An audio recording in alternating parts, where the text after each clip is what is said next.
പിന്നെ അടുത്തത്, ഇത് യേശു എന്തിനാ നടന്നതല്ലേ ചോദ്യം. ഇനി പത്രോസ് എന്തിനാ നടന്നത്?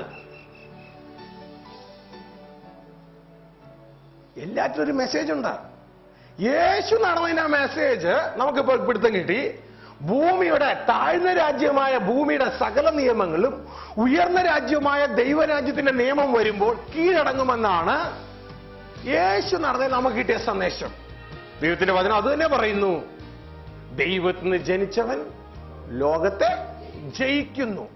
ശ്രദ്ധിച്ചോളാം, ജയിച്ചിരിക്കുന്നു അല്ല, ജയിക്കുന്നു. ലോകത്തെ ജയിച്ച ജയമോ നിങ്ങളുടെ വിശ്വാസം തന്നെ. ഇനി പറ, പത്രോസ് എന്തിനാ വെള്ളത്തിലൂടെ നടന്നത്? Praise God. പത്രോസ് വെള്ളത്തിലൂടെ നടന്നത് വിശ്വസിക്കുന്നവന് സകലതും സാധിക്കും എന്ന് കാണിക്കാൻ തന്നെ.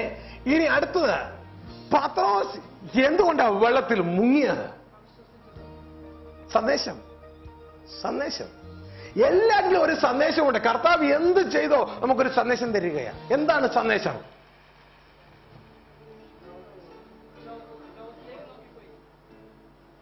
നീ 2 രാജ്യത്തിലാണ് ഇപ്പോൾ ജീവിക്കുന്നത്. കർത്താവ് കാണിക്കുകയാണ്. സ്തോത്രം. നീ ഒരു സമയം, പ്രിയ ദൈവമക്കളെ, നമ്മൾ ഒരു സമയം ജീവിക്കുന്നത് ഒരു രാജ്യത്തല്ല. ആദ്യം മനസ്സിലാക്കുക. നമ്മൾ ഒരു സമയം 2 രാജ്യത്താണ് ജീവിക്കുന്നത്.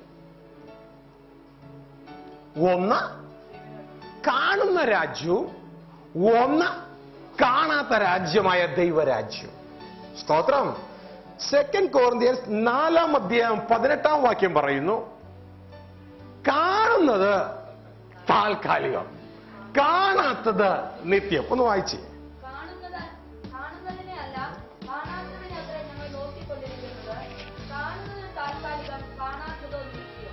കണ്ടിട്ടുണ്ട്. അപ്പച്ചന്റെ അപ്പച്ചനെ ഒരു വർഷം കണ്ടിട്ടുണ്ട്. അതിന്റെ അപ്പച്ചനെ കണ്ടിട്ടുണ്ടോ? ഇല്ല. കുറച്ച് നാൾ മുമ്പ് ഈ ലോകം വെട്ടിപ്പിടിക്കുമെന്നും പറഞ്ഞ് നമ്മളെപ്പോലെ നടന്നവരാ അവര്. പക്ഷെ അവരെ ഒന്നും ഇപ്പൊ കാണുന്നില്ല. ഈ ബിൽഡിംഗ് നേരത്തെ കണ്ടായിരുന്നു ഇവിടെ. കുറെ നാൾ മുമ്പ് ബിൽഡിംഗ് ഇവിടെ ഇല്ല. കുറച്ച് നാൾ കഴിയുമ്പോൾ ഈ ബിൽഡിംഗ് ഇവിടെ കാണത്തില്ല. വേറെ പലതും കടന്നു വരും. മനസ്സിലാവുന്നുണ്ടോ?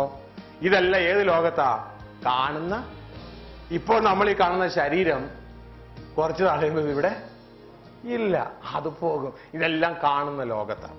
സ്തോത്രം.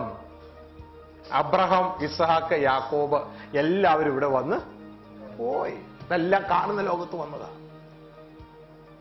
എന്നാൽ ഇപ്പോൾ നമ്മളോട് കൂടെ ഒരു അദൃശ്യ ലോകമുണ്ട്. ഈ അദൃശ്യ ലോകത്തിൽ അസംഖ്യ ദൂതന്മാരുണ്ട്. നിങ്ങൾക്ക് എല്ലാവർക്കും ദൂതന്മാരുണ്ട്. ഇപ്പോൾ നിങ്ങളോട് കൂടെയുള്ള ദൂതന്മാർ നിങ്ങളെ കണ്ടിട്ടില്ല എന്ന് പറഞ്ഞ നിങ്ങളുടെ അപ്പൂപ്പനെ കണ്ടിട്ടുണ്ട്. നിങ്ങളുടെ അപ്പൂപ്പൻ കാണാത്ത യാക്കോബിനെ കണ്ടിട്ടുണ്ട്. അവര് ഇപ്പോൾ നമ്മളോട് കൂടിയുള്ള ദൂതന്മാർ, അവർ ഇസ്ഹാക്കിനെ കണ്ടിട്ടുണ്ട്, അവർ അബ്രഹത്തെയും കണ്ടിട്ടുണ്ട്. സ്തോത്രം. അവർ അങ്ങ് ആദത്തെയും കണ്ടിട്ടുണ്ട്. സ്തോത്രം. ആ ലോകത്തിന് മരണം ഇല്ല. സ്തോത്രം. എന്നാൽ നമ്മൾ ഭൗതിക ശരീരം ഉള്ള വ്യക്തികള് മാറ്റപ്പെട്ടുകൊണ്ടേയിരിക്കുകയാണ്. ഒരു ഭാഗത്ത് മരണമില്ല, അത് എവിടെ ചെന്ന് അവസാനിക്കുന്നേ ഉള്ളൂ. സ്തോത്രം. എന്നാൽ ഈ ഭാഗത്ത് ശരീരത്തിൽ നിന്ന് ഒരു വേർപാട് നടന്നുകൊണ്ടിരിക്കുക. കാണുന്ന ലോകവും കാണാത്ത ലോകവും. നിങ്ങളെ സംബന്ധിച്ച് ഒരുപക്ഷെ ഒരു പുതിയ കോൺസെപ്റ്റ് ആയിരിക്കാം. പക്ഷെ ദിസ് ഇസ് റിയൽ. ദൈവവചനം പറയുന്നു 2 ലോകം. ഇനി 2 ലോകത്ത് നാം ആയിരിക്കുമ്പോൾ നമ്മൾ എത്ര മനുഷ്യരുണ്ട്?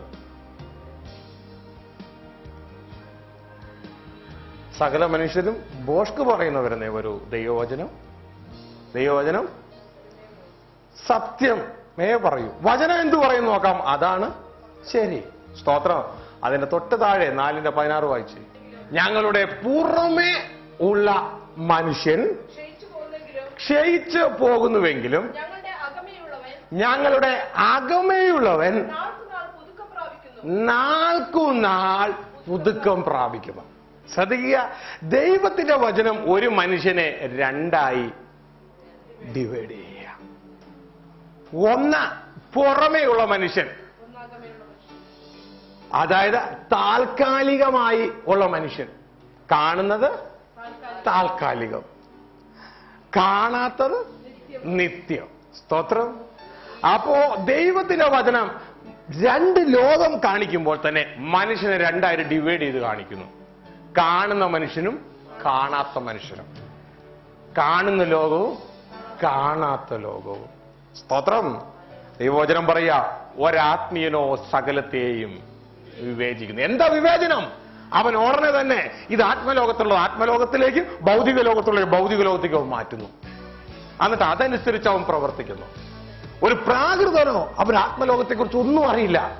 അവന് ദൈവാത്മാവിന്റെ ഉപദേശം വെറും ഭോഷത്വമായിട്ട് തോന്നുകയുള്ളൂ. സ്തോത്രം. ഇപ്പോൾ രണ്ടും രണ്ടായിട്ട് തരംതിരിക്കുകയാണ്. ഈ രണ്ടായിട്ട് തരംതിരിച്ച് ഈ ലോകത്തിലെ മനുഷ്യൻ, ഇതറിയാത്ത വിശ്വാസിയും ഈ താൽക്കാലിക മനുഷ്യനെ ഓടിച്ച കാര്യങ്ങൾ നിർവഹിക്കുന്നു. എന്നാൽ ദൈവത്തിന്റെ ഈ പ്രിൻസിപ്പൽ അറിഞ്ഞ ദൈവ പൈതൽ, പരിജ്ഞാനം ലഭിച്ചവൻ, തന്റെ അകത്തെ മനുഷ്യനെ ഉപയോഗിച്ചുകൊണ്ട് കാര്യങ്ങൾ നിർവഹിക്കുന്നു.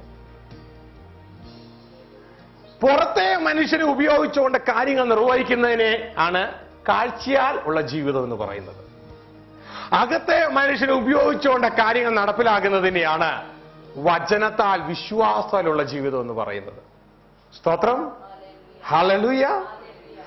ഇനി നമ്മളുടെ സിസ്റ്റം എന്ന് പറയുന്നത് ഈ പുറത്തെ മനുഷ്യനെ ഉപയോഗിക്കുകയല്ല, പകരം അകത്തെ മനുഷ്യനാൽ പുറത്തെ മനുഷ്യനെ ഉപയോഗിക്കുകയാണ്. മനസ്സിലാവുന്നുണ്ടോ? സ്തോത്രം. ഹല്ലേലൂയ. ഇനി ദ മെയിൻ കോൺസെപ്റ്റ് വരട്ടെ. നമ്മളുടെ ജീവിതം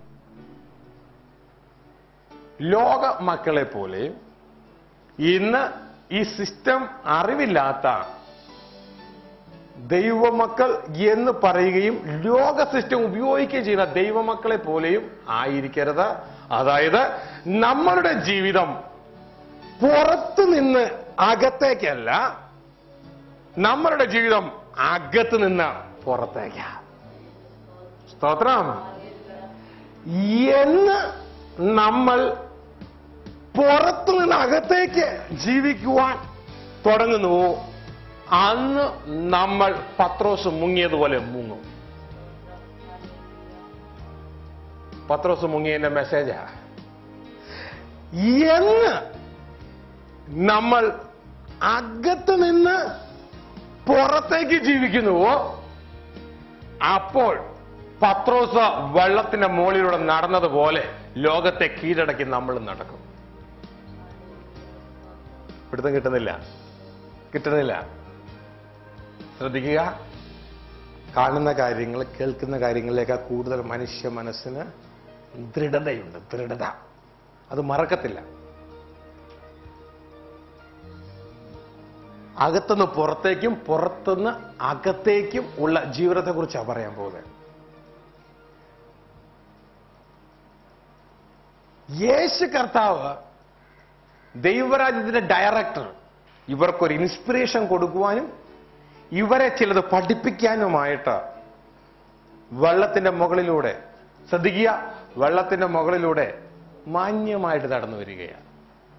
ഈ ഭൂമിയുടെ നിയമങ്ങളെല്ലാം ദൈവരാജ്യത്തിന്റെ ഡയറക്ടർ മുമ്പിൽ കീഴടങ്ങി. ആക്സിലറേഷൻ ഡ്യൂ ടു ഗ്രാവിറ്റി കീഴടങ്ങി, വിസ്കോസിറ്റിക്ക് ഒരു കുഴപ്പമില്ല, അതെല്ലാം കീഴടങ്ങി നിൽക്കുന്ന സമയം. ഉടനെ തന്നെ പത്രോസ് കർത്താവോട് ചോദിക്കുക, കർത്താവേ, നീ ചെയ്യുന്നത് പോലെ ഞാനും ചെയ്യുവാൻ എന്നോട് കൽപ്പിക്കണോ?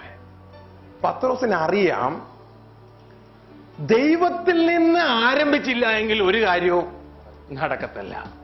എല്ലാ നല്ല ദാനവും തികഞ്ഞവരുമൊക്കെയും ഉയരത്തിൽ നിന്ന് വെളിച്ചങ്ങളുടെ പിതാവിൽ നിന്ന് വരുന്നു. എനിക്ക് തോന്നി കർത്താവ് നടന്നല്ലോ, എനിക്ക് നടക്കാം എന്ന് എനിക്ക് തോന്നിയതുകൊണ്ട് ഞാൻ നടന്നാൽ പ്രിയ കുഞ്ഞെ നീ മുങ്ങിപ്പോകും.